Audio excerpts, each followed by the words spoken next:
it is already done in our practical sessions. How we can execute it? So the first step is system ready or not. System means our laptop, our desktop, that is in a working condition or a not. Suppose it is in a working condition, then we have to enter our program, that is our software for making C program. That is very different software available like TC, Dev C++ or Notepad++. Here in our PPS we are using Dev C++ software. So first install that if there is no any software for making program, and after that we have to edit our program, or we can type our program and in that particular software, that is edit source program. After editing, now we have to compile it for checking the errors. Now there are three different types of errors. First is a syntax error, second is a data error, and third is a logic error. So what is the meaning of it? First, about the syntax error is what? Suppose you are missing semicolon at the end of each and every statements in a void main, then it is known as syntax error. Suppose you are writing wrong spelling for a printf or for a scanf, then it is known as syntax error. Now data error means what? Here suppose in your program you are writing data type integer, and at the run time you are entering float value or a character value, then it is considered as a data error. And third is a logic error. Means suppose I have given one problem like perform addition of two numbers, and in this example you have to put just plus sign, but by mistake you are putting multiplications, then your logic is wrong. So in that type of, we can say that the logical error is there. So this type of errors will be checked by compiler? No. When we are compiling our program, it just check about the syntax error, and if the syntax error is there, then simply we have to move to the part that is edit source program and make the changes. But there is a no any syntax error, then we have to directly move to link with a system library, and system library is nothing but our header files that will be linked in our program. After linking, we have to execute our program, and for that we have to input the data. For example, addition of two numbers, then you have to input two values, that is nothing but our input data. Now when you are entering data, there is a two possibility. You are facing data error or a logic error. So if there is a data error, suppose you are typing integer in your declaration part, and here at the run time you are just input in a alphabets or a float value, then what happen? It is known as a data error. In this case you have to again input the data and simply execute it. But suppose you have another error like logic error, then you have to make the changes in a program. So first you have to move to the edit program, make the change that is required for the particular logic, and again compile and run the program. So if there is no any data or a logic error in your program, then and then you have finding correct output. So this is the flow how our actual program will be executed. So now next we will see the practical sessions for a different operators and regarding this theory. The Dev C++ software here I am using for our practical, and today we will learn about the practically how we can apply the different operators. And first operator is arithmetic operator that we have already discussed. So plus, minus, multiplication, division, this concept you guys understands, but today we will learn about more modulo operators, and for that we are taking two different variables. First is an integer a equals suppose 9 and b equals 2, and answer is stored in a variable c. So modular operation is used for what? Finding the remainder. And 9 by 2, if you perform 9 by 2, then the answer is 4 or 1. The answer remainder is 1, but the division operation perform 4. Clear? So two different variable I am taking, C for a division and D for a modulo. So first we are writing C equals nothing but A divided by B, that gives the answer 4, and D equals A modulo by B, that finds the remainder of A and B, that is 1. And now we have to print these two values, and we are using here the printf functions. In printf we have to write just like division equals percentage D, and then we have to print the value of C. After that we have to again print the another value, that is remainder. So remainder equals percentage D again, and the value of which we have to put the variable D. Now execute this program. For that first we have to compile it. So in a execute you can see here the shortcut, that is F9. So here the error is 00 and warning is again 00. So you can run your program. Here the output is what? Division equals 4 and remainder equals 1. So I hope you guys understand these two operators, division and remainder. Now move to the second type of operator, that is the relational operators. Now relational operators are different operators like greater than, less than, greater than equal, less than equals, double equal and not equal. So here I am taking the simple example to check both the numbers are same or not, and two variables, integer a equals 10 and b equals 2. Now we have to check condition, and for that we have to apply if and else. So first write the if, and inside if we have to write condition, that is a equal b or a not. If it is equal, then our answer is what? Printf both are same, both are same. And if this condition is false, then we have to jump on a else part, and in a else we have to write printf both are not same.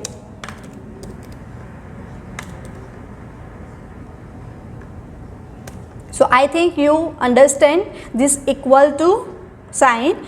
If you put just a single equal to, then it becomes an assignment operator and your output is incorrect. So this type of mistake we can say that logic errors, but here we are putting double equal to for a checking both the numbers are same or not. So just run this program, first compile it, there is no error, so run this program, and the output is both are not same because A is 10 and B is 2. Now simply change the value of A, and that is 2. So here our if part becomes true because A is 2 and B is true. So our condition becomes true and the answer we will find both are same. So again compile the program, 0 error, execute it, and it just display the answer, that is both are same. So this is about the relational operator. Now move to the next operator, that is the increment and decrement. Now here for increment and decrement operator is categorized into two, pre-increment and post-increment. So first we are taking one simple A equals 10 variables and 2 variables B and C is for a output. So simply I am putting like B equals A plus plus. Then what happened? It is known as post increment because the operand is first and then our operator is there. So in this case what happened? The A value is assigned to B and B becomes 10, and after that the A value will be incremented. So what is the output of this program? First print it, printf. In a printf we are printing both the values. First A value, that is percentage D, and comma the value of A. After that we have to print same for a B equals percentage D and then comma the value of B. So what is the output? A is incremented, that is 11, but B is same 10, because here we are using post increment. That concept you have to remember. So run this program, execute it. There is no error, so you can directly run your program by F10, and our output you can see here, A equals 11 and B equals 10. That is already discussed. Now change here, instead of A plus plus, now we are putting plus plus A. Then what happened? It is now converted into pre-increment, and pre-increment means both the values are changed. Why? Because the operator is before the operand. So the original value is also incremented, and then that updated value will be assigned to the variable B. So in this case you can see the output here, put just slash n, so you can find the two different values slash n here, and execute this. So there is no error. Run this program and you can see the both the values are 11. A is also incremented and B is also incremented. So hope you guys understand this concept, increment decrement, very well. Now move to the next operator, that is bitwise operator.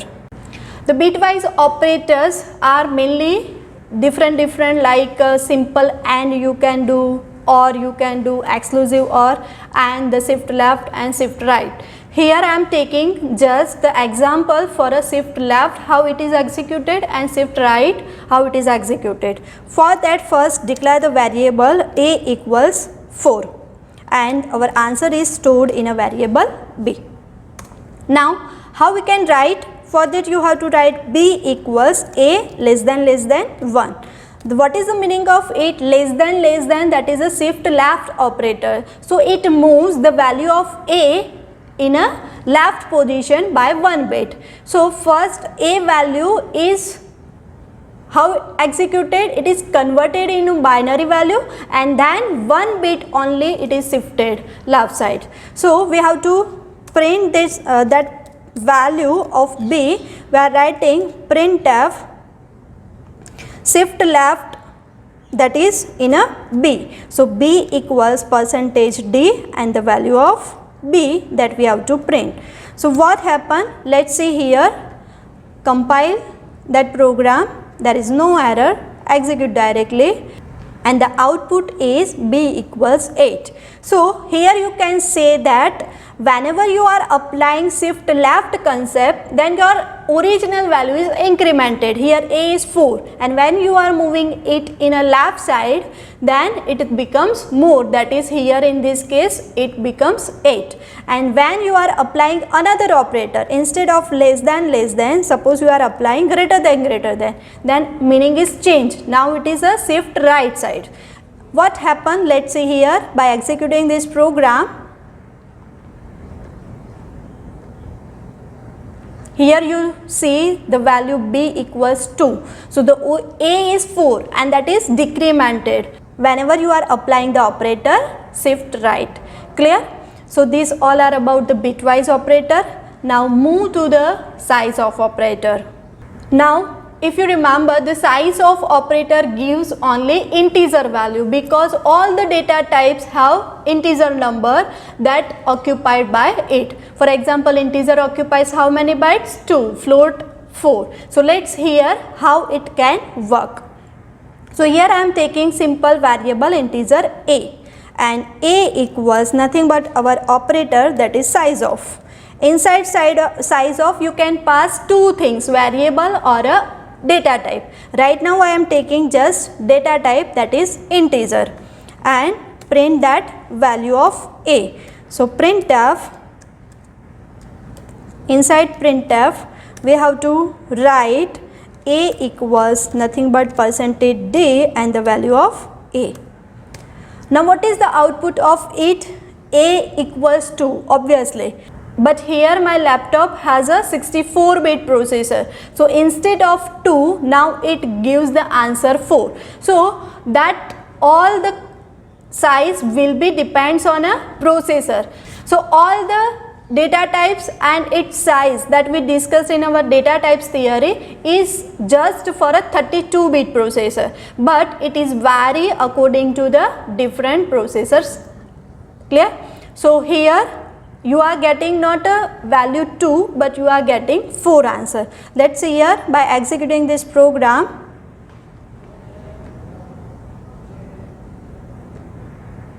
So here A equals what? 4. But if your laptop or desktop have a 32-bit processor, then it gives the answer 2. Instead of data type, if you want variables, then how it is possible? Here you have to write the variable and declare the same variable, that is B. So B is of which type? Integer. Clear? So by obviously the answer is same, just simply I am change, instead of data type we are putting variable name. So the same answer we are getting. Compile this program and run. That is A equals 4. And instead of integer, suppose you are writing float, then your answer is change. Run this program. So float occupies how many bytes? Again 4. So these all are about the operators. And last I am taking one example for a implicit and explicit conversions, how it works. Now implicit conversion and explicit conversion, if you remember, we will learn one simple example of a division operations, and that we will use in this same program, that is integer A equals 9 and B equals 2. And answer obviously for a division it is in a float. So for that we taking one data type, that is float of C. Now what is the expression for division? C equals nothing but A divided by B, and print that value, printf division equals percentage F. Why? Our answer is in a float and that we have to print. So percentage F and then C. Now execute this program. First error is 0 0 and run this program. The output you can see here, that is 4.60. So correct output is what? 4.5, but this is what? Implicit conversion, that is done by the compiler automatically. So we are not finding that particular answer that we want. So in this case we have to change for another method, that is explicit conversion. And the syntax for explicit conversion, or we can say typecasting, is nothing but we have to write in a bracket the data type before the variable or expressions in which you want to convert. So for that, suppose I want to convert our variable A into float, then simply we have to put in a bracket just the data type float. So it becomes now a explicit conversion, and by executing this program we are getting the right output. How? Because A is now converted into float and float divided by integer. So the final answer is in a higher data type, that is float, and that value will be assigned to our C, that is again in a float. So run this program again and find the output, that is division equals 4.5 and then remainings are 0. Clear? So here you can use type conversion different methods when your logic has requirements. I hope you guys understand this concept very well. We will come back with very different topics. If you like this video, then thumbs up. If you think this video will help some of your friends, then do share this video with them. Also you can subscribe my channel, so when I upload new video you get a notifications. Thank you. If you have any doubt, feel free, contact me.